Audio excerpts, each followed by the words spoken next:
Welcome to a short video about developing research questions.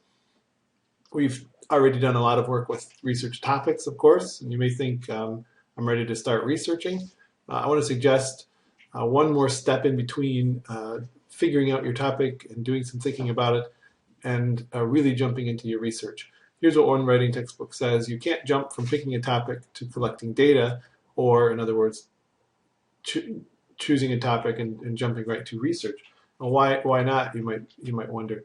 Here's what the book says: because your readers want more than a mound of random facts. You have to find a reason better than a class assignment, not only for you to devote weeks or months to your research, weeks in this case, but for your readers to spend any time reading about it.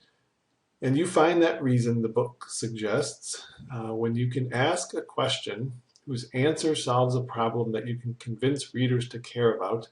And I might add a question whose answer you care about, first and foremost. Here's another take on the importance of a good question. A historian writes that you can teach people lots of different things about writing, but the most important thing you can have to come up with good writing is a good, interesting question. And I would agree with that. I think good writing comes out of good questioning and thinking about a question that isn't easily answered. So a better model is to really develop a research question before you start researching. But in fact, what I'm going to suggest this week is that it's a good idea to have lots of questions and one good question, which might sound odd, but I want to explain it this week. And this video is especially about developing lots of questions. Later this week, I'll talk a little bit more about how you focus in on one really focusing question for your paper. Why would you want lots of questions at this point when you're trying to focus in? Well, one reason is simply to figure out a central research question in red at the bottom there. But some of these other things to highlight what you don't know about this topic, to see the many layers and aspects of the issue, to raise important questions that you might not otherwise consider, to give your research direction, and that's what I'll talk about more later this week. But the idea really is to open up avenues and directions that you might go when you start researching this topic. So you'll come up with a central question, but also many other questions that you may need to answer along the way. How are we going to do this? Well, earlier this semester, you might remember, I asked each of you to come up with 10 questions about your topic. But at that point, many of you weren't quite sure where you were headed. Now I'd like each group to generate as many questions as you can. And if that's 20 or 30 or maybe 50 or 60, that would be great. I'm hoping each of you can come up with 10 to add to the list. Some of the bigger groups, that might be tough to come up with 10 unique questions each. But the more questions at this point, the better. And I'll explain later this week what we're going to do with those. But how do you come up with questions if you're stumped? Well, of course, just free associate is one way. Just kind of pursue different directions with your topic, see where they lead you. You can also use the questions journalists ask who, what, where, when, how, and why. Sometimes those are a really helpful way to kind of open up possible questions about your topic. You can think about sort of a family tree of topics, or questions, I should say.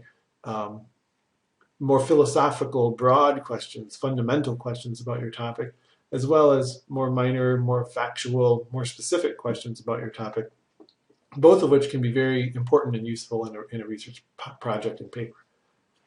I wanted to illustrate, and so I just picked a topic somewhat at random, but one that I've thought a little bit about. I hear a lot from college students. Why is this class relevant? Why is it important for the real world? I heard a lot from high school students when I taught high school. Why do I need to study math or algebra or calculus or whatever? So I came up with this issue. How well are schools and colleges preparing students for the real world? And I just started brainstorming and pretty quickly had a list of 30, 40, 50 questions here. Everything from how big is this problem actually? Well, that's a simple question, but actually a profoundly difficult question to answer easily. And then some theories. Is it mostly a problem because of the bad economy? Am I really talking about two different problems here? How many college grads end up working in their chosen field? That's, again, sort of more of a factual question, but a really important one. I could ask curriculum questions. I could come up with lots of questions about why we teach what we teach in school. My second one there, does it make sense for anyone anymore to choose an English major as I did? Some people would suggest that's an utterly impractical major these days, but I still believe in it for some people. I got going on the idea of internships and maybe thinking, well, maybe that's an idea that I could pursue to make education more practical, more meaningful, more hands-on. Questions about tracking students. Should we allow students early on to choose a track that they are more interested in and maybe study plumbing instead of geometry or trigonometry or something like that? And that leads to questions about the purposes of education at all. Do schools exist only to prepare students for the demands of the real world? What does it mean to be educated today? What's needed today? And I could go on with each of these topics as well as several others and come up with many, many more questions. And I won't pursue all of these in a paper, obviously. I won't pursue most of them. But all of them will help me see the possibilities and see directions I could go.